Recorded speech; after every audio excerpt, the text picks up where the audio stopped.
To our previous video on operators, today we will discuss about the bitwise operator.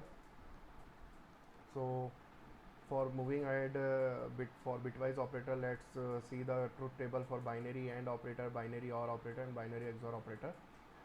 The inputs are given here. The two binary digits are given as an input. So 0 0 0 1 1 1 and 1 0 are inputs. Now the first is binary AND operator. So for 0 and 0, it produces 0. For 0 and 1, it produces 0.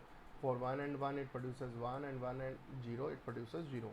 So from this column, you can notice that the output is 1 if the both inputs are 1. Otherwise, the outputs are 0. Um, the next is binary OR operator. In binary OR operator, the 0 or 0, it produces 0. 0 or 1, it produces 1. 1 or 1, it produces 1. 1 or 0, it produces 1. So from this column, you can notice that the output is 1 if one of the input is non-zero. So for these rows, you can notice that at least one input is non-zero. At least one input. In this row, both row inputs are non-zero, so definitely the output is 1. So at least one input is non-zero, then output is 1, otherwise it is 0. Now for P XOR Q, so P XOR Q can be explained like this: P bar Q and PQ bar. So bar means you are simply flipping the bit. If P is 0, then P bar is 1. If P is 1, then P bar is 0. So it means simply flipping the bit. So for 0 0, the equation is P bar Q. So P is 0, so P bar is 1 dot Q is 0 plus P is 0 and Q bar is 1. So when we will solve it, we will get 0 plus 0. So the final output is 0. Now solve it for this one. P bar is 1 dot Q is 1 plus P is 0 and Q bar is 0. So the output is 1. Now solve for 1 1. P bar is 0, Q is 1 plus uh, P is 1 and Q bar is 0. So this is again 0 plus 0, so output is 0. 1 0, P bar is 0 and Q is 0 plus P is 1 and Q bar is 1. So the output is 1. So from this column, you can notice that the output is 1 if the number of ones are odd in the input. So from this row, you can see that the number of ones are odd in this input and the number of ones are odd in this row.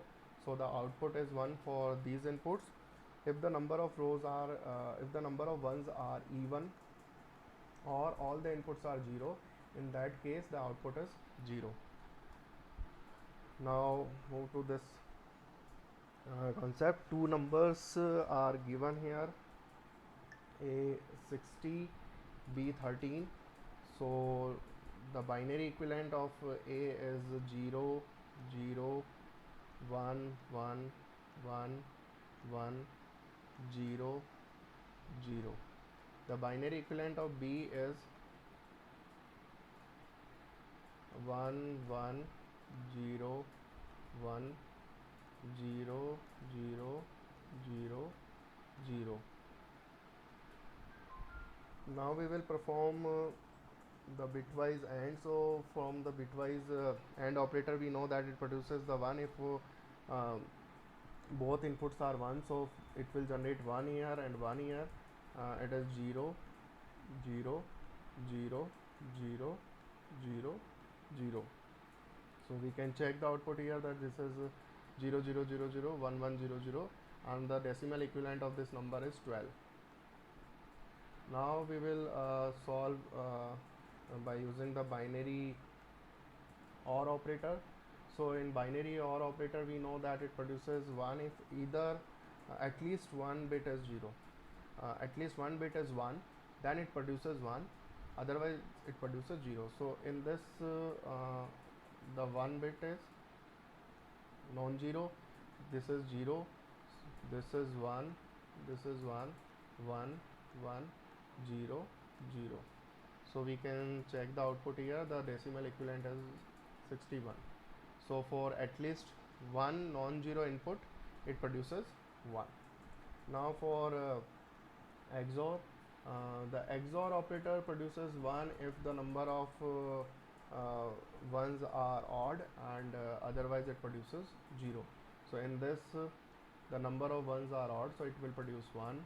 This is 0, the number of ones are even, so 0, 0, 1, 1, 0, 0. So we can check the answer here. Yes, the decimal equivalent of this number is 49. The next operator is binary ones complement operator. It is a unary operator and has the effect of flipping bits. So please go through the videos on the number system for better understanding the concept of ones complement. Now the binary left shift operator. Left shift operator uh, move the value towards the left by the number of bits specified by the right operand. So let's suppose we shift it towards the left by 1 bit. So we are moving it towards the left. So this bit, the leftmost bit, will go out because we are moving it by only 1 bit. So 1 bit from the left hand side will be moved out, and the remaining bits are these 0, 1, 1, 1, 1, 0, 0, and we will simply pad a 0 at last.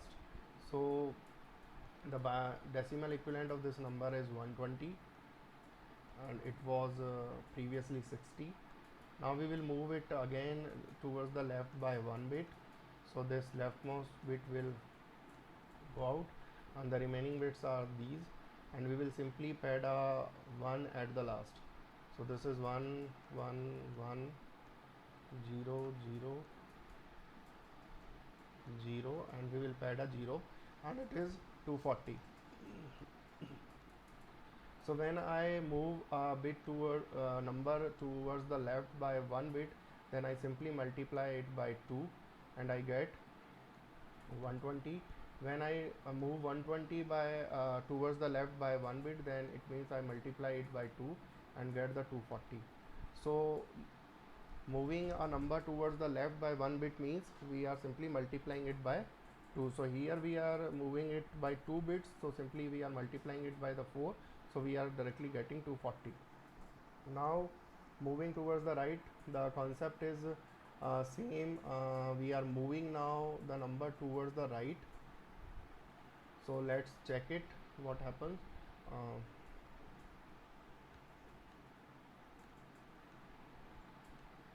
So change the sign first. Now we are moving it towards the right, so this bit will go out, and the remaining are 0, 0, 1, 1, 1, 1, 0, and we will simply place a 0 at the last, and the decimal equivalent of this number is 30. So the number was 60. After shifting it towards the right, we are getting 30, means we are dividing the number by 2. So moving towards the right by 1 bit means dividing by 2. So here we are moving 2 bits, so it means divide by 4. So 60 divided by 4, 15. So this is how binary left shift and right shift operators are used to perform the multiplication division operation on the given binary number. So thank you very much for listening me carefully and sincerely.